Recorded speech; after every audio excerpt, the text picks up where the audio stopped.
All right, we are live. Good evening. Good evening. It is Thursday, February. Are we in February? I should know this. February 4th.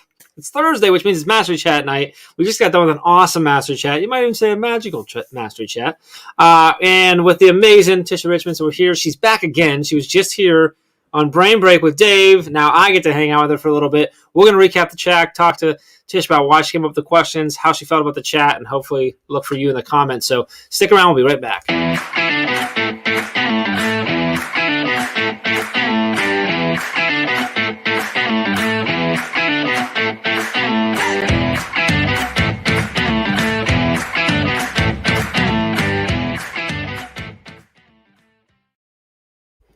All right, so here we go. Tish, it's awesome to see you. We were just saying, it's been a long time since we've communicated this way in any way, whether live or just on video, right? So I in person. know. It was great to see you too. Well, it was like a year and a half ago. I think we saw each other in person. USM Spark? Was it USM Spark? I think it was Spark. I think that was the last time we would have. Yeah, we hung out. Yeah, that's crazy.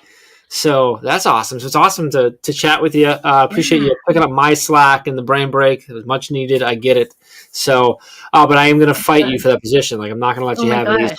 I'm ready to come back. That was fun. That's totally my jam. You know that. I love it. And I was watching some of it in the replay. So it was really fun to get in there and see that. So, hi Ray. Good to see you. I see Livia's here. If you are with us right now, please jump in the comments. Let us know where you're at, where you're chiming in from, and if you were in the chat with us or not. Because even if you weren't, we still love you. Still want you here. So, Olivia, good to see you. So just let's start with, just in case anyone doesn't know who you are. They weren't here during Brain Break yesterday, and maybe they weren't in the chat or they got in. I don't know. Whatever. They're not connected to you for whatever reason that might be. Can you give us the quick intro? Who is Tisha Richmond?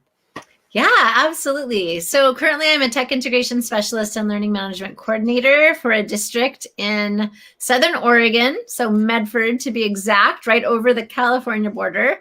I've been a culinary teacher prior to this role for 25-ish years, which totally ages me, I'm realizing. And I also wrote a book called Make Learning Magical, published by Dave Burgess Consulting Incorporated. And it kind of shares my story about how I went from a burnt-out educator to really rekindling my joy and passion for education. When did the book come out? How long has it been out now? I think it's 2 years. I think it's 2018. So okay. So over 2 years, or coming up on over 2 years, somewhere in there. I think so. That's awesome. I think so. Yeah. So 25 years in one subject area now. Complete. Is this your first year in this new role? No, I'm going on my third year. Okay, so it wasn't like a pandemic switch. So at least it's like no. But it definitely was a switch. It definitely threw me for a loop when it hit, and I did gain a new role in the pandemic, and that is learning management coordinator. Because we did not have Canvas prior to the pandemic, and we took on that learning management system over the summer. So I was the one that kind of rolled out that to our district. Gotcha. So wow, that is not a small task. Destiny, it's good to see you. Thanks for hanging out with us tonight. Appreciate that. So Tish, we just finished up Mastery Chat, and tonight's topic was the magic of gamified remote learning. So I always love to ask, what were you thinking when you put the question together? And sometimes it comes off wrong. Meaning, what was going through your head? What were you hoping to get to convey to people, or what conversations were you hoping were going to happen? What did you hope that people were going to walk away with when you were thinking through this topic and these questions? Yeah, well, games are a passion of mine. I grew up playing games. I loved having a game closet when I was younger, and opening up that game closet and sitting around with my siblings and my cousins and family and playing games. And over the last, especially last 6 years, I loved coming up with games to play in my classroom. I love opening up that game closet and thinking about how the games that I love playing with my family and friends, how that could be used in a learning environment. And so I did that all the time in my culinary class, and that was, a brick and mortar space, right? I did not teach in a pandemic. I did not teach in a remote learning environment. And so as we have been in this kind of new world of education in the last year, I've been thinking about that and thinking about, okay, how could I take these games that I played in my culinary classroom and how could I turn them into learning adventures in the remote learning environment? And I've loved thinking of new ways, new games that we could take and bring into our learning environment remotely. Or, a lot of us are in hybrid too, where we might be able to play some things brick and mortar and might be able to play some things in remote. But I think that right now teachers are needing to find ways to engage with their students and connect with their students. And there are so many incredible skills in gameplay. I mean, play is so powerful in and of itself, but the collaboration, the creativity, the problem solving, critical thinking, I mean, just all of the things. Somebody in the chat brought up the risk taking that comes with chance. And that's such a good point. When we spin that spinner or we roll the dice, we're taking a chance, we're taking a risk. And I wish I would have had, a couple people said that in the chat. I wish I had the name to pull up right now, but it's true. And so when we can take games that we know and love and figure out how to repurpose them, remix them, whatever the word, mash them up, whatever you want to say, to bring them into our learning environment to teach our content, it's a win for students for sure. So was the hope that you were hoping people would get out is just the creativity, the collaboration of just sharing how we can bring these games into our learning environments in a digital way, or what? Yeah. I think that just talking about what people are doing, how they're bringing those games into their learning environment, and then maybe just generating ideas. Like maybe there's teachers who haven't had that idea. Like, oh, wow, I could take a game from my game cabinet and actually bring it into learning. And like, how do I do that? And so I was hoping to generate some ideas, some interest, some excitement, and yes, absolutely, collaboration, creativity, all of those good things as well. So do you feel like that happened? Did that happen in the chat? Okay, I was gonna say, I feel like it did tenfold. Yeah, so I'm glad that was that. So, was there anything? And you kind of already touched on one about the risk, which I caught as well. I thought was really cool. But any other themes or ideas or specific tweets, and you don't have to remember them word for word or who would necessarily said them, that really popped out at you, made you go, oh wow, like either I never thought of that, or what? Yes, that's so awesome, or what, or maybe surprised you a little bit. Anything that jumped out at you tonight? Yeah, well, there's definitely some different digital tools and games that I hadn't heard of before that I want to try out. Not only, digital ones that are made for learning, but games that people were shouting out that I'd never heard of, that are maybe board games or video games. Tracy, Girardi maybe. Talked about a couple different tools, Flow Labio, FLOWLABIO, and that was a new one to me. I had not heard of that one. Flow and then Labio. She also mentioned Oodlu, OODLU, another one I'd never heard of. And so those were really great ones to check out. I mean, it was such a fast chat that I can't wait to go back and to go through everything like closer, right? And write them all. I didn't have time to write everything down. I always say it's one of my favorite parts is actually going back and finding all the tweets that you missed.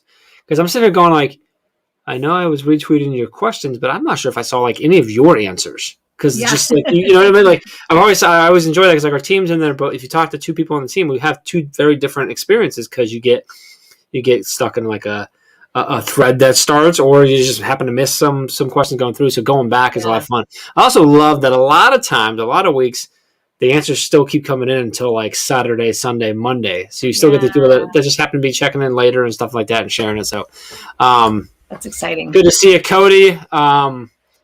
But so worthwhile. It is fascinating. It's crazy. It's fast, but it's also an hour. Like one of the few chats that does an hour, but it's still really fast.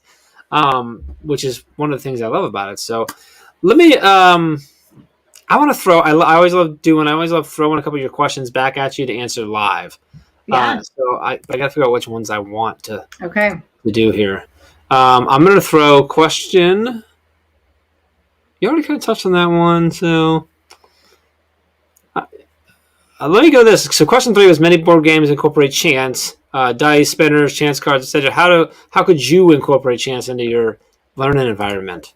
Yeah. Well, I think dice for one is a huge one. Yeah. I love doing dice in the brick and mortar classroom, and there's so many dice. You can just Google dice, digital dice, Digital dice, yep. and you're going to find all sorts of different dice that you can use. One thing that I love to do with dice is put up a bunch of prompts on a screen, and then each prompt is connected to a side of the die. So like 1, 2, 3, 4, Okay. 5, 6. 6 is always wild, but then 1 through 5, is a specific prompt. And so students can spin, and then whatever they spin, whether spin or roll, whatever they do.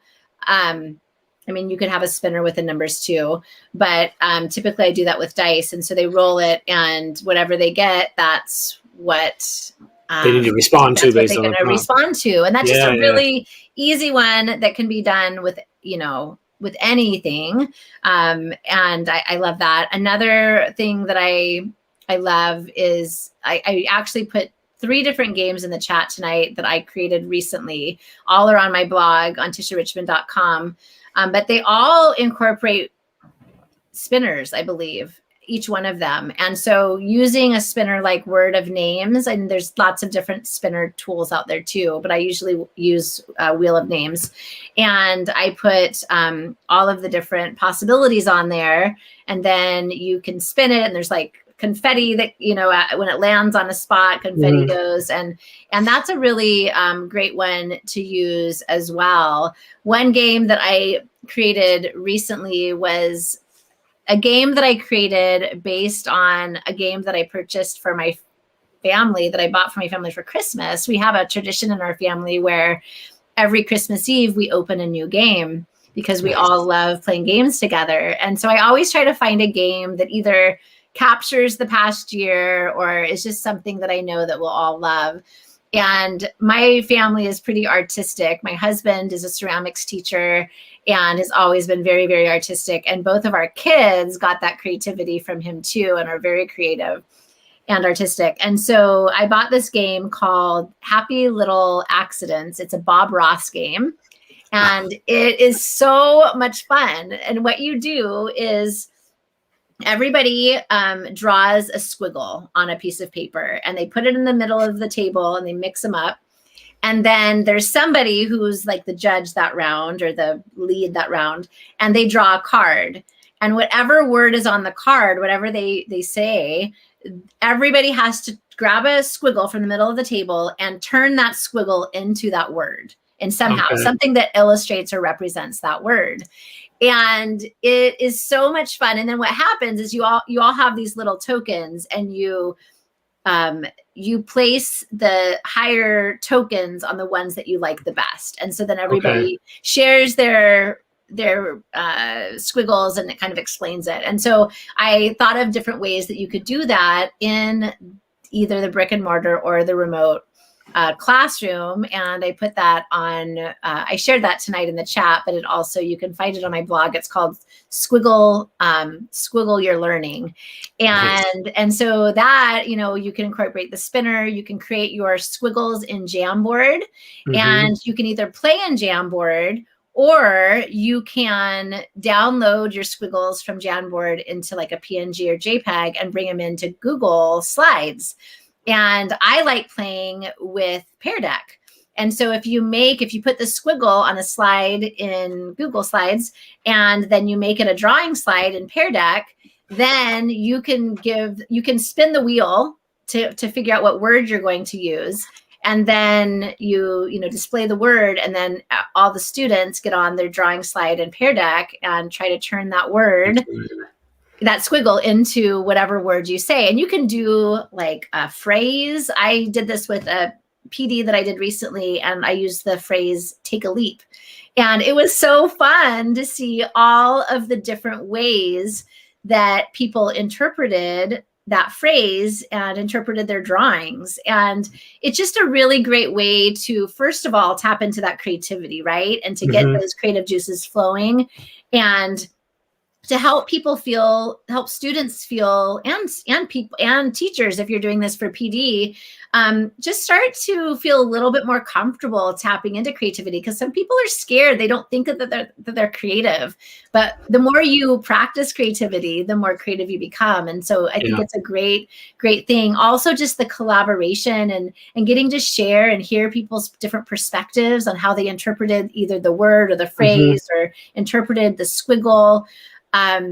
It's really, it's a lot of fun to play with the family. So the game's at Target if you want to buy the game, but I highly encourage you thinking of ways that you can bring that into learning to engage your kids. I love that creativity. And there's, those people, like, they have to understand what the card says and what the words and what the meanings are. So to either to be able to express that, so that seeing their interpretation, you're measuring where they're at, right? As far as their understanding, that's really cool. I love that. It's been a lot of fun. We've been playing a lot of Sorry here at my house recently. My 6-year-old daughter decided she wanted to play that. So we've been doing that, and she and I are in a pretty good back and forth battle. We keep winning back and forth, but that's that one, it is sent home. I saw someone post about that, like, all the different skills, and one of the big ones is like that we've been trying to really work with our kids on is I got a 6-year-old and a 9-year-old. It's like that someone's got to lose, right? If someone wins, someone's always got to lose. So like that might be you, and going through that, and so. I wasn't sure how she was going to take to it, but she's really enjoyed the telling me sorry and getting all like acting all upset when she gets sorried home and stuff. But the last two have been super intense because we both had 3 home and safe with the other 2 in the safe, but we couldn't get the exact cards. And I don't know. That's a whole other one too, because it's cards. It's not even a die. It's not a die or a spinner. It's just cards. So it's just like. Anyway. But that's been fun. Yeah, it's when I was watching the chat and all these things, I was thinking of how we like, maybe I guess unknowingly have been utilizing games with our kids to help them learn skills too. And I'm like, I mean, like connected all the time because we love board games here, card games, and stuff like that. So that's anyway, awesome. Good stuff. Yeah. So one of the questions was, I'm not going to look at it, but it was something about your favorite games. I'm just curious, like, do you have like a favorite? Like, what's your favorite? Or maybe if you don't want a favorite game, like, what are your favorite types? Is it board games? Is it card games? Do you do video games? Like, yeah, no, that's a great question. I do not do a lot of video games, so I'll do like the apps. Like, I like Words with Friends is a fun one. That's kind of like my brain break game where I can just relax and play with people that are on there that I know from other places. I like when I was younger, I like Donkey Kong and Pac-Man. Like I like the classic video games. Like I'll still like to play those, if I'm in an arcade or something. But as far as other games, I love board games and card games kind of equal. We are a big card game family. So one game that we all love to play is called Hand and Foot. That's one of our favorites. I love Progressive Rummy. I love Heart. So those are probably my top 3 card games that I like to play. And then there's a lot of different board games that I love. And somebody in the chat tonight said it kind of depends on my mood. And I agree. It kind of does. I agree. Because sometimes I just want to laugh and be silly. And sometimes I want to be more strategic and I want to have a game that's more based on strategy. And sometimes I want a game like Happy Little Accidents and I want to be more creative. And so it does. It kind of depends on my mood, but we do have a lot. In fact, I have a game closet. I have actually games in 3 places in my house. I have a game. Actually, I'm thinking about it. Game closet in our like hallway. I have a game basket that's kind of under my little coffee. I have like a little coffee station under that in my dining room. And then in my living room, I actually have 2 coffee. I'm a little embarrassed to admit I actually have 2 coffee stations. Just in case. I just realized kind of weird. We're gonna get to the games. The coffee, like what is in a coffee station at your house? Like what is all involved in that? Are you talking you have like multiple Keurig machines around kind of. I have in my kitchen, I have a kind of an area that was supposed to be a desk, but I made it into a coffee bar that is a Keurig, a Keurig maker, like the normal Keurig maker. And I have like all of my husband makes mugs for like all of our mugs are Russ Richmond originals. And so we have his mugs displayed. And so that's kind of like the go-to in the morning, like roll out of bed, get your coffee. Gotcha. And then in the other room, I have an espresso kind of station. So it's one of the espresso makers Nice. that I have. And yeah, it's kind of crazy. I want to be very, very clear here that I'm not judging. I'm jealous. Right. Like, just being clear. We only have coffee. I only have one coffee station, like that, just one coffee station. They go together, really. Two of my favorite things, coffee and games. We do, because I'm like over here. So my office is in the basement, and over there we've got like a shelf unit and then shelves on the wall that are just stacked. But then both kids have some games in their rooms. Yeah. Now that I think about it, we also have some games in our living room upstairs is kind of divided between like living room and kids area. There's games both in the kids area and the living room. So we have lots of games, a lot of like cards, stuff like that. Our family, we go up to Canada when there's not a pandemic, and we've got a cottage that's all solar. So there's there's no video games or anything up there. Yeah. So it's mostly card games up there with some board games, but the kids enjoy the board games. So